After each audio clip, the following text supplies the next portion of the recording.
All right, today we're doing a valuation masterclass. We're going to cut right through all the market noise, all the hype, using one really powerful tool to figure out what a stock is actually worth.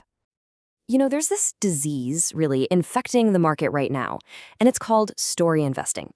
You hear a great story, like AI is the future, so you just buy Palantir at any price. Or you hear fintech is going to kill the old banks, so you pile into SoFi.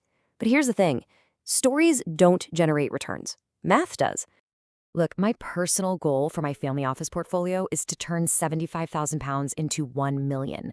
Now, if I have any hope of hitting a target that ambitious, I absolutely cannot afford to overpay for a good story. I need a disciplined mathematical edge. So how do we actually fight back against this story investing? Well, we use a better tool.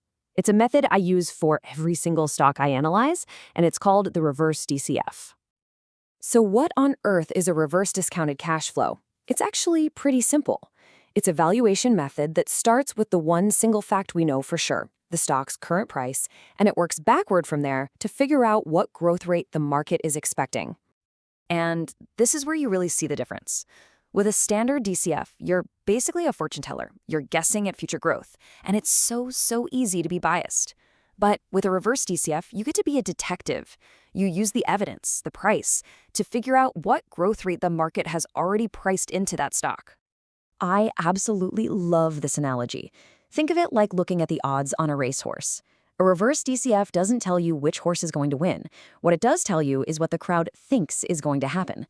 It tells you if the market is betting on a champion or a total long shot. And that's the whole game. Okay, let's make this real. We're going to start with our first case study, Palantir. Now, this is a company whose technology I think is absolutely incredible, but whose stock price makes me very nervous. And listen, this isn't just some theory for me. I've got real skin in the game. My current holding in Palantir is worth just under 8,300 pounds. So yeah, my own money is on the line with this analysis. So to get a totally objective answer, I use my AI agent. I call her Mary Jane. I gave her this exact prompt, asking her to act like a valuation analyst and calculate the growth rate that is implied by Palantir's current stock price over the next 10 years. And this is the number she came back with, 35%. Just let that sink in for a second. The market today is expecting Palantir to grow its free cash flow by 35% every single year for the next decade. So the big question is that realistic? Well, a 35% compound annual growth rate for a decade is monumentally hard to do. I mean, giants like Microsoft and Google couldn't even consistently keep up that pace at a similar stage in their life. So this tells me one thing. The stock is priced for perfection. That means if there's any little hiccup, any quarter that misses expectations, the price could get hammered. There is zero margin of safety, and that's exactly why I'm holding my shares, but I am absolutely not buying a single one more at this price. Okay, now let's switch gears and look at our second case study, which tells a completely different story. This is SoFi Technologies, a stock that's been absolutely beaten down by negative sentiment, and it's where I've actually built my largest position. And when I say largest, I really mean it. My conviction here is backed by over 19,000 pounds of my own money. This is the cornerstone of my trading account, so you better believe understanding the math here is critical. So we run the exact same process with Mary Jane, but notice one key difference. I've upped the discount rate to 12%. Now, the discount rate is just the return you demand for taking on the risk of an investment. And since SoFi is a younger, riskier company than Palantir, we need to demand a higher potential return. This actually makes the valuation test even harder for SoFi to pass. Now here's where it gets really interesting. Mary Jane comes back and calculates that the market is only pricing in about 12 to 15% annual growth for SoFi. That is a dramatically lower hurdle than Palantir's 35%. And this right here is where the opportunity is. The market expects 12 to 15% growth. But SoFi's own management, in their public statements, is projecting 20 to 25% growth.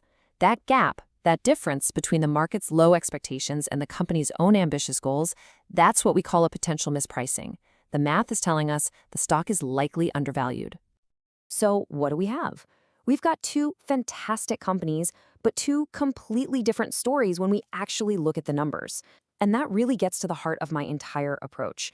Letting the math, not the popular market narrative, guide my investment decisions. Let's just lay it all out, side by side. For Palantir, the market expects a heroic 35% growth rate. That's a really high bar to clear. For SoFi, the market expects a pretty modest 12 to 15%, a bar that company itself believes it can clear easily. You can see how the math leads to two totally different conclusions. And the best part about all this is you do not need to be a Wall Street analyst to do this yourself. You can do it. Here's a simple 4-step prompt you can use for any stock you're looking at. Just tell your AI it's an expert, give it the ticker, ask for that implied growth rate, and set a discount rate. It really is that simple. And that brings us to the final and most important question I want to leave you with. I want you to look at your own portfolio. Are your investments backed by a compelling story you heard somewhere online, or are they supported by cold, hard math? The answer to that question could be the difference between hitting your goals and just, hoping for the best.